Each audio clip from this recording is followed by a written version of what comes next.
अशी बॉडी बनवायची असेल तर तुमच्यासाठी घेऊन आलो आहे मी एक हाय प्रोटीन चिकन रेसिपी, जी तुम्ही तुमच्या डिनर आणि लंचमध्ये कन्झ्युम करू शकता. त्यासाठी तुम्हाला लागेल कांदा, हिरवी मिरची आणि ढोबळी मिरची.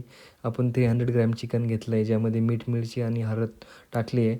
पण त्यामध्ये आपण ऑइल नाही टाकलं आहे आणि सर्व गोष्टी तुम्ही जसं बघू शकता आपण चांगल्या पद्धतीने मिक्स केल्या आणि ग्लास कंटेनरमध्ये त्या घेतल्या आहे. आणि हे मी फिलिप्सचं एअर फ्रायर घेतलं आहे, जेणेकरून मला टायमर आणि टेम्परेचर सेट करता येईल. तुम्ही जसं बघू शकता मी 200 डिग्री सेल्सिअसवर टेम्परेचर सेट केलं आहे आणि 15 मिनिट्स असा टाईम सेट करून मी स्टार्ट क्लिक केलं आहे.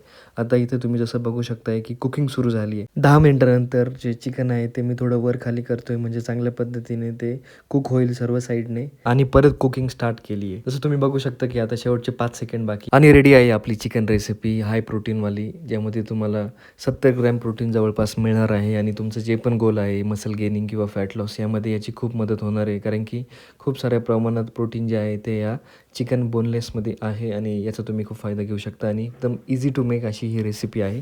जसं तुम्ही बघू शकता टेस्टसाठी किसान केचप ॲड केलं आहे, हे तुम्ही ॲड करू शकता थोड्या प्रमाणात तुमच्या गरजेच्या हिशोबाने. आणि एकदम टेस्टी अशी रेसिपी जी आहे ती बनलेली आहे आणि तुम्ही पण त्याचा आस्वाद घेऊ शकता. अशाच नवनवीन रेसिपीजसाठी आपलं चॅनल फॉलो करा.